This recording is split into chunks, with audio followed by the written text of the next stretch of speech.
Hundreds of migrants and asylum seekers sheltered from the cold and rain as French police evacuated a camp in northern Paris before dawn. Among them, families with young children. For months, nearly 2,000 people had been living in desperate conditions, in flimsy tents wedged between roads with no sanitation. Most were from Sudan, Somalia or Afghanistan.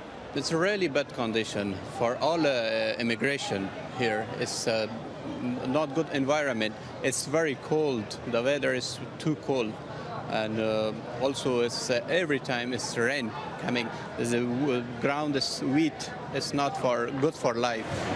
In recent years, police have evacuated a number of similar camps in the city.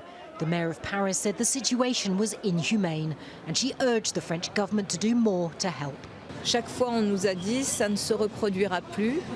Each time we're told it won't happen again. If we don't want this to happen again, we need a proper system that recognises people's rights and gives them a dignified reception.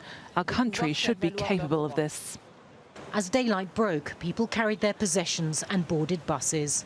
French authorities said they'd be taken to shelters in the Paris region to assess whether they had the right to apply for asylum.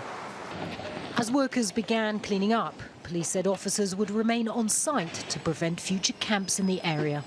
Well, the road here remains closed, but most of the tents have been cleared away. The clean-up operation is continuing, but what is happening is that there are some migrants who are coming back. They perhaps slept somewhere else last night, and they're finding that all their possessions have gone, and they don't know what to do. This Somali man didn't want to be identified, but he told me that he'd lost all his belongings. He said it was the third time he'd been evacuated from a camp in Paris, an experience that campaigners say is all too common. We don't know yet what solutions are proposed besides temporary housing in a sports hall. We have to think about the long term and not only about today. That's what's important. Yes, some people are leaving today, but what will happen in 2 weeks, in a year? Can those people stay in this housing and not go back to living on the streets? The camp clearance comes one day after the French government announced new measures to tighten its immigration policy, a sign for some that the government's serious about cracking down.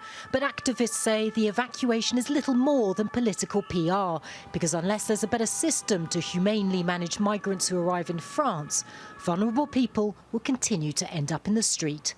Natacha, Butler, Al Jazeera, Paris.